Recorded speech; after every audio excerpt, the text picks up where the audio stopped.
병원 대기실. 잠시 와이파이를 켰을 뿐이었습니다. 그리고 단 한 통의 카톡이 왔습니다. 아들 이름, 아들 얼굴, 평소 보던 프로필 사진. 엄마, 급한 일 생겼어. 500만 원만 보내줘.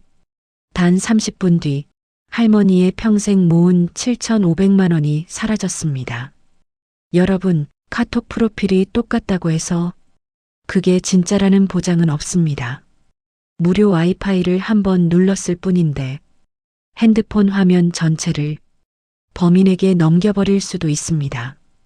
오늘은 병원 대기실에서 와이파이를 연결한 순간 모든 것을 잃어버린 한 여성의 실제 이야기입니다. 이 이야기는 당신의 부모님을 살릴 수도 있습니다. 구독과 함께 끝까지 들어주세요. 제 이름은 김순자입니다. 올해 70살이 되었고 남편이 세상을 떠난 지 5년이 지났습니다.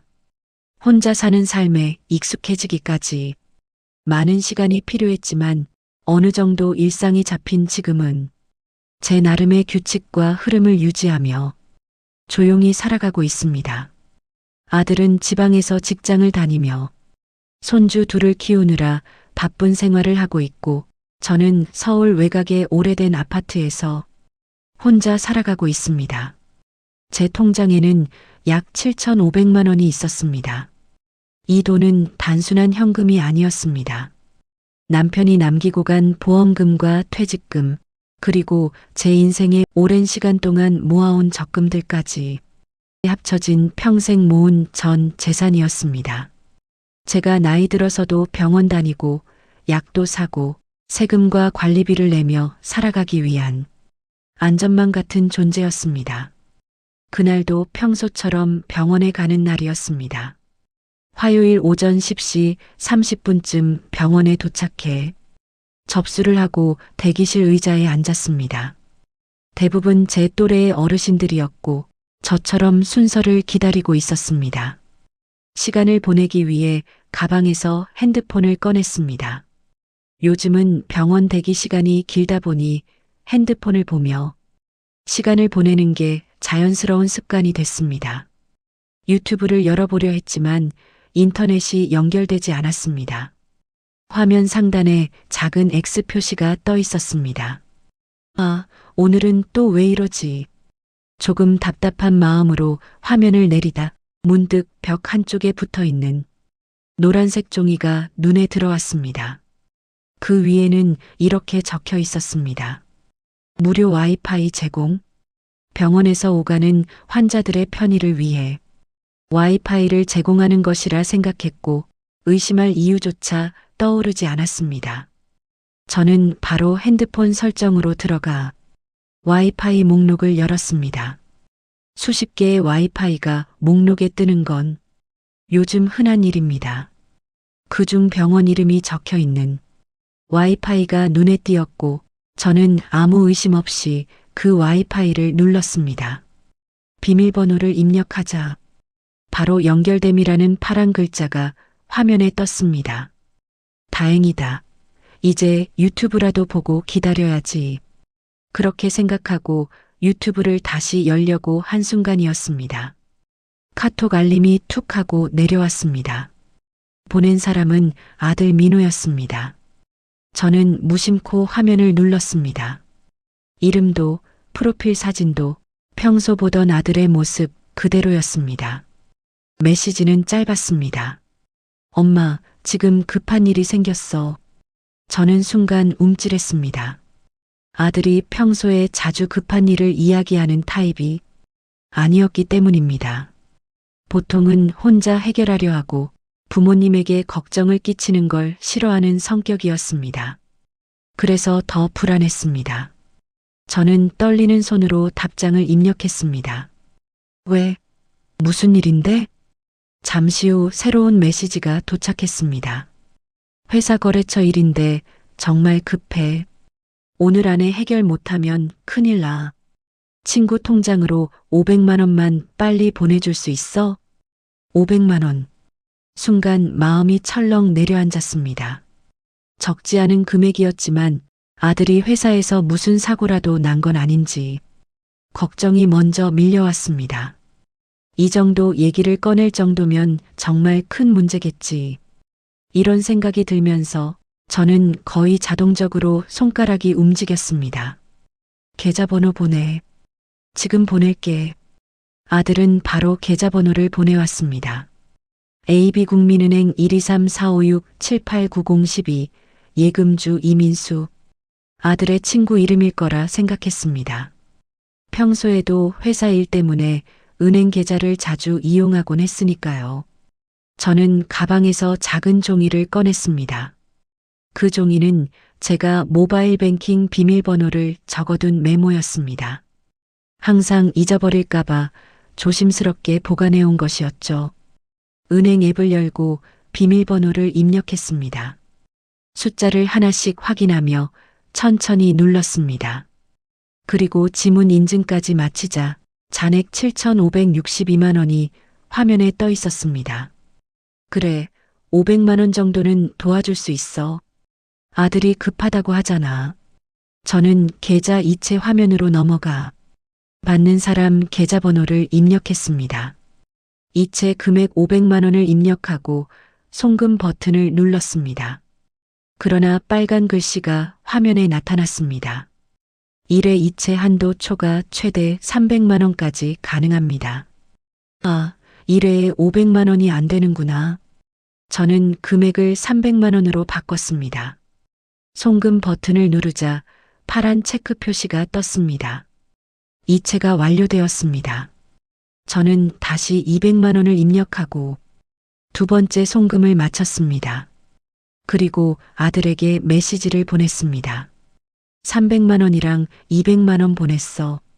확인해. 그때였습니다. 아들이 거의 기다렸다는 듯이 바로 답장을 보냈습니다. 이제는 말투가 아까보다 훨씬 더 급해 보였습니다. 엄마 지금 확인했는데 상황이 더 안 좋아졌어. 추가로 1,000만 원이 더 필요해. 오늘 안에 해결 못하면 진짜 큰일 나. 저는 그 문장을 몇 번이고 다시 읽었습니다. 1,000만 원. 금액이 너무 컸습니다. 순간 머리가 멍해졌습니다. 이런 큰 돈을 이렇게 갑자기 아들이 회사에서 얼마나 큰 문제에 휘말린 걸까? 혹시 잘못하면 직장을 잃는 건 아니겠지? 여러 불안한 생각들이 한꺼번에 머릿속을 혼란스럽게 만들었고 잠시 동안 아무것도 생각할 수 없었습니다. 그때 대기실 스피커에서 제 이름이 불렸지만 저는 자리에서 일어날 수 없었습니다.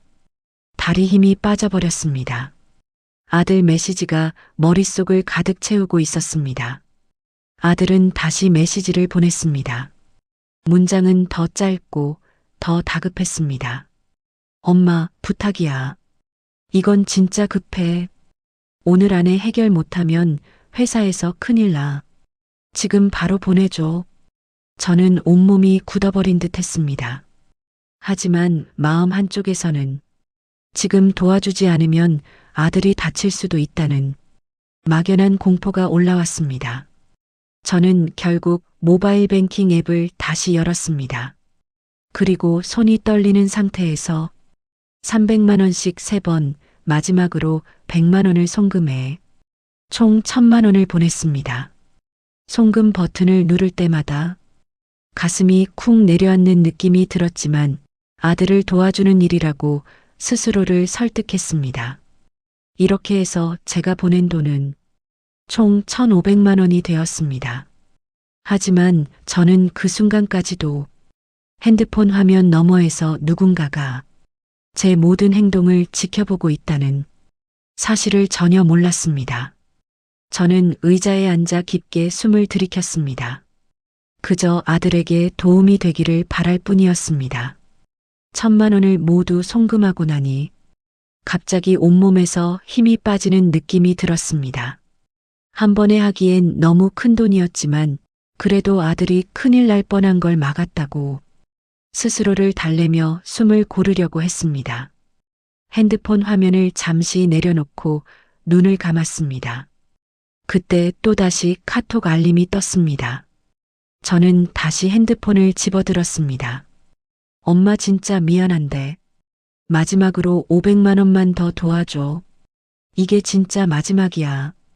이것만 해결되면 나도 바로 정리해서 엄마한테 갚을게.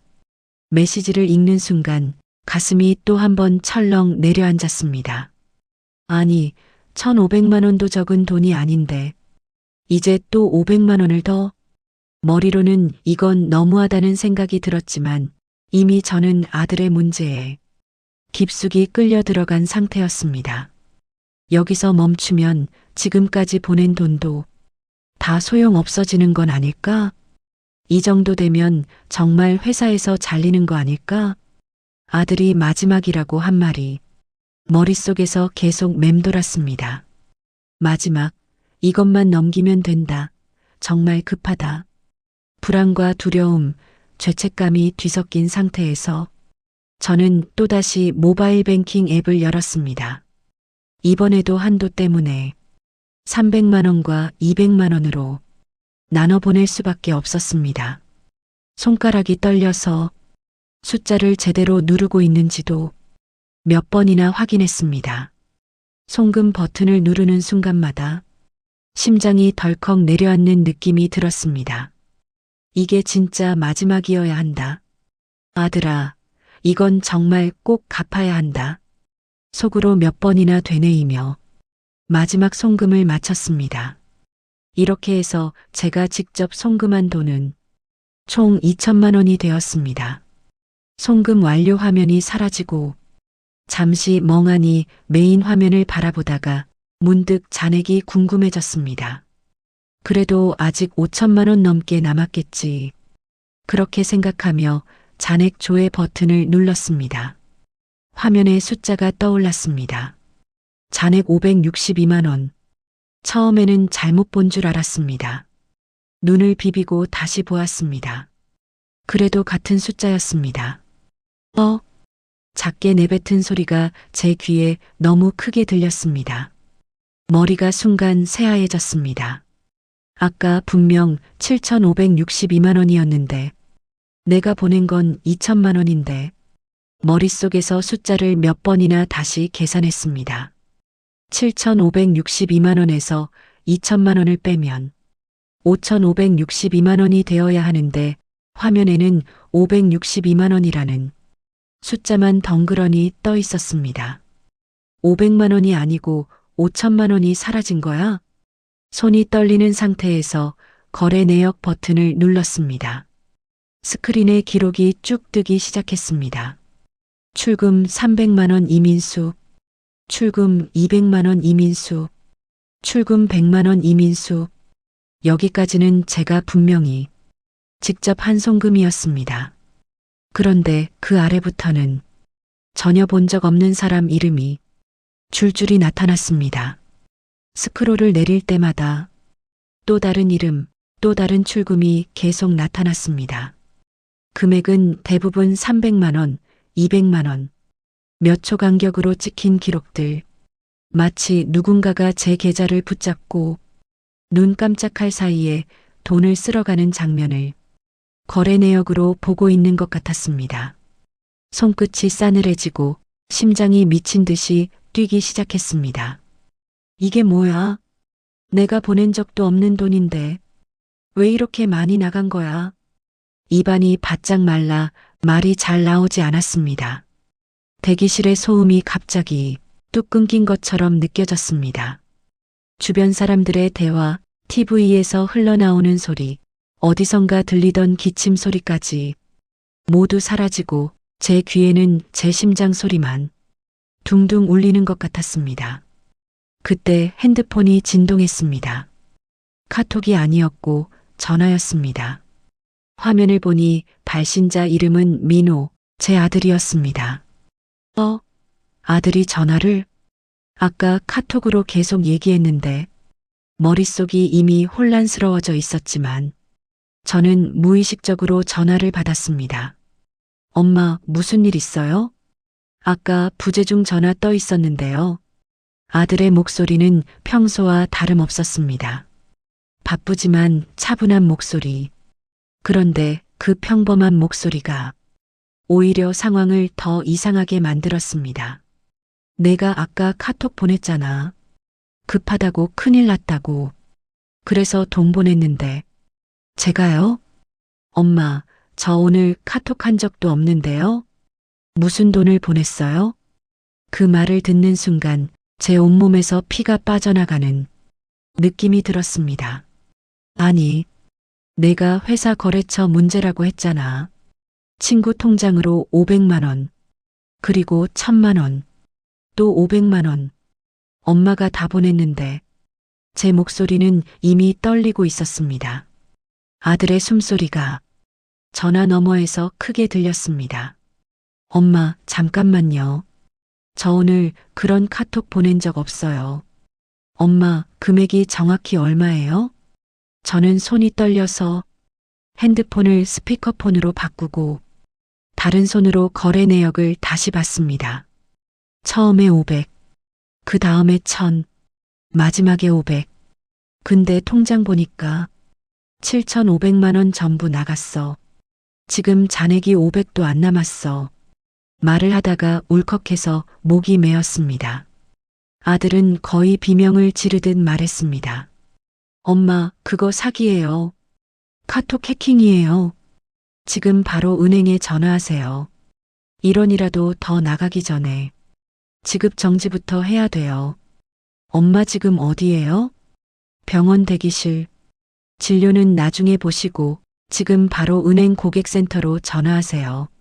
엄마, 울지 말고. 지금이 제일 중요해요. 알겠죠?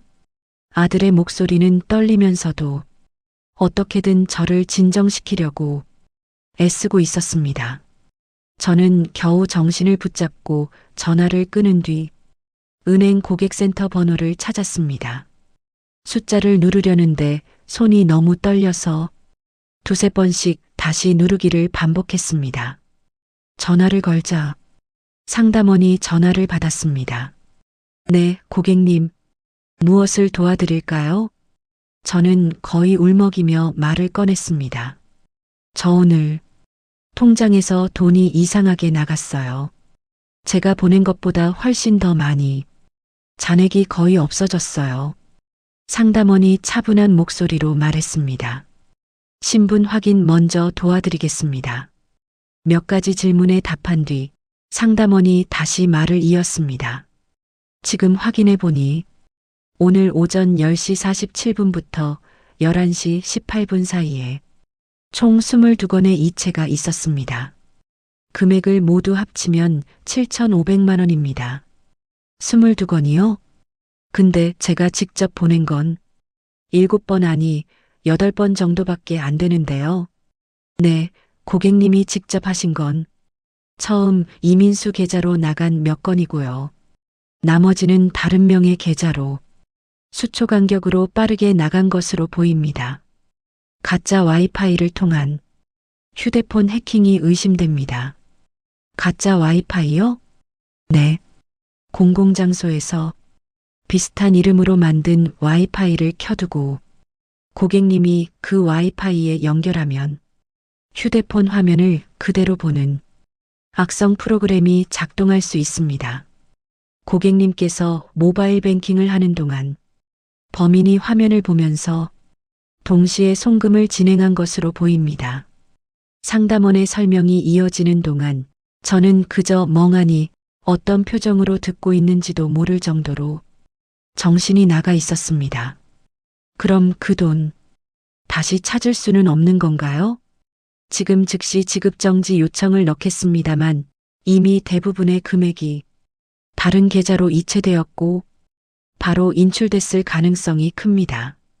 지금 당장 경찰에 신고하시고 사건 번호를 은행에도 알려주셔야 추가 조치가 가능합니다. 전화를 끊고 나니 손에서 완전히 힘이 빠졌습니다. 휴대폰이 바닥으로 떨어질 뻔해서 겨우 붙잡았습니다. 그때 스피커에서 또 한 번 제 이름이 불렸지만 저는 일어설 수가 없었습니다. 다리 근육이 다 풀려버린 느낌이었고 가슴은 쿵쾅거리고 눈앞이 뿌옇게 흐려졌습니다. 할머니, 괜찮으세요? 어디선가 간호사의 목소리가 들렸습니다. 제가 앉아있는 쪽으로 다가오며 걱정스러운 눈빛으로 저를 내려다보고 있었습니다. 얼굴이 너무 안 좋으신데요? 어지러우세요? 저는 고개를 겨우 좌우로 흔들었습니다. 입술이 바짝 말라 말이 쉽게 나오지 않았습니다. 괜찮아요, 괜찮습니다.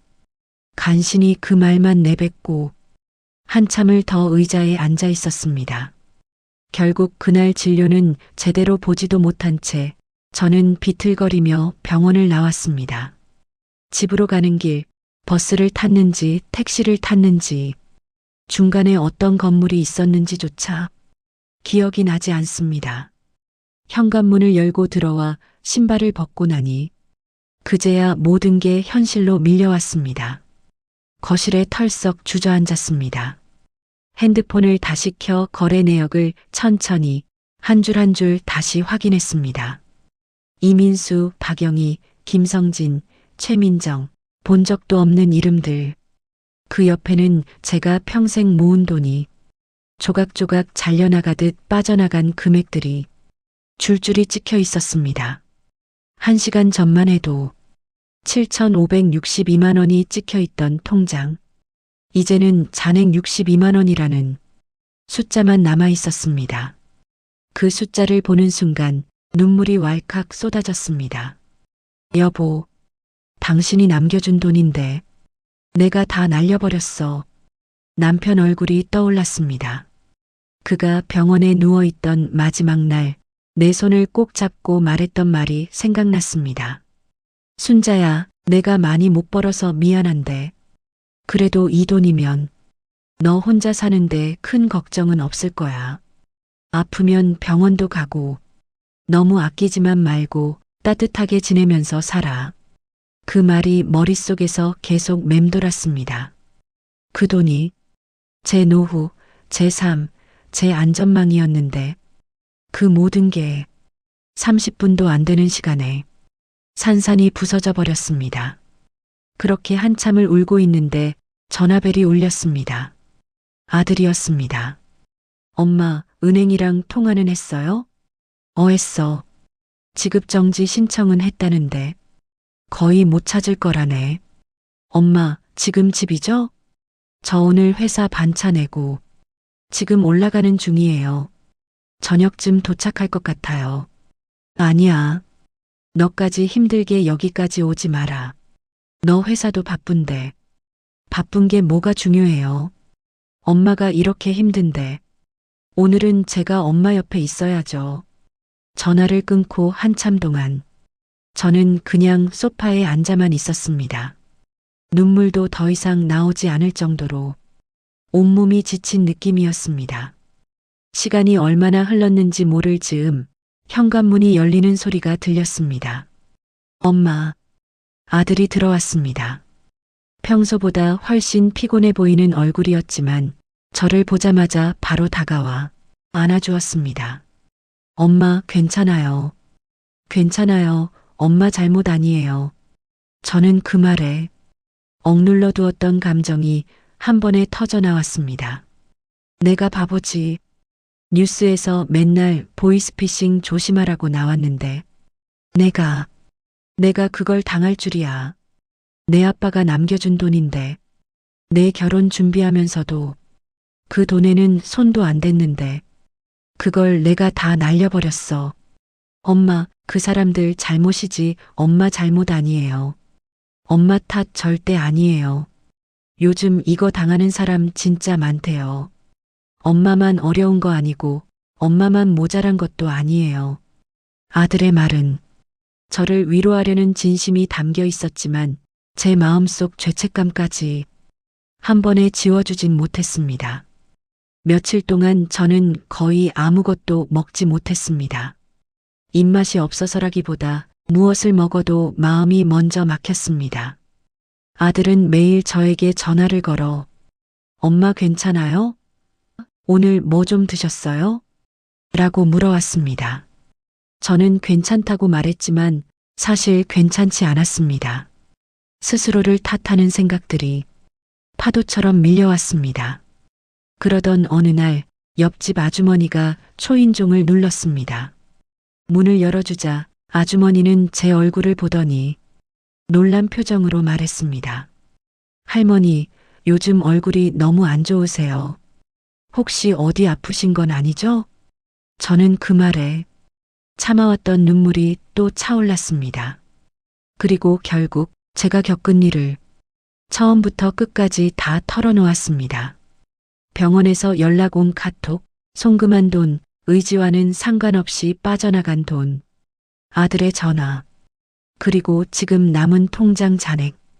아주머니는 깊은 한숨을 내쉬고 제 손을 잡았습니다. 할머니, 요즘 이런 일이 너무 많대요. 우리 아파트에도 또 한 분 당하셨대요.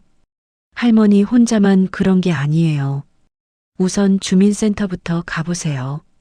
도와줄 수 있는 제도들이 있어요. 그 말이 처음엔 잘 믿기지 않았습니다. 나라가 나 같은 사람도 도와주나? 여러 감정이 뒤섞였지만 가만히 앉아있기만 해선 아무것도 바뀌지 않을 것 같았습니다. 그래서 그날 오후 저는 주민센터로 향했습니다. 창구에서 만난 복지 담당 직원은 제 이야기를 조용히 그러면서도 진지하게 들었습니다. 혼자 사시고 지금 통장 잔액이 거의 없으시고 수입도 없으시면 기초생활수급 신청 가능하십니다. 그럼 제가 받을 수 있다는 말인가요? 네. 서류 심사가 필요하긴 하지만 지금 상황이라면 충분히 가능해 보입니다. 직원이 건넨 서류는 생각보다 많았지만 저는 천천히 하나씩 준비해 제출했습니다. 심사 기간은 한 달. 그 한 달이 참 길게 느껴졌습니다. 기다리는 동안 아주머니가 알려준 복지관에도 가보았습니다. 복지관에서는 따뜻한 밥을 받았고 수십 년 만에 밥 한 숟가락이 이렇게 눈물 나도록 감사할 수 있다는 사실을 처음 알았습니다. 사회복지사와 상담을 하며 마음을 조금씩 추스르게 되었고 다음 주에 열리는 보이스피싱 피해자 모임에 참석해보라는 권유도 받았습니다. 모임에 가니 저와 같은 피해를 입은 어르신들이 이미 많이 와 있었습니다. 누군가는 6천만 원, 누군가는 3천만 원, 다들 이름과 얼굴까지 복사된 가짜 카톡 계정 때문에 속았다고 했습니다. 그들과 이야기를 나누면서 나만 당한 것이 아니구나라는 사실이 큰 위로가 됐습니다. 피해자들끼리 함께 경로당을 돌며 예방 교육도 시작했습니다. 카톡 프로필은 얼마든지 복사할 수 있습니다. 돈을 요청하면 반드시 전화로 확인하세요. 무료 와이파이는 절대 함부로 연결하지 마세요. 모바일 뱅킹은 와이파이가 아닌 데이터로만 하세요. 어르신들은 고개를 끄덕이며 이야기를 들었습니다. 날이 흐르던 어느 날 주민센터에서 연락이 왔습니다. 저는 기초생활수급자로 선정되었습니다.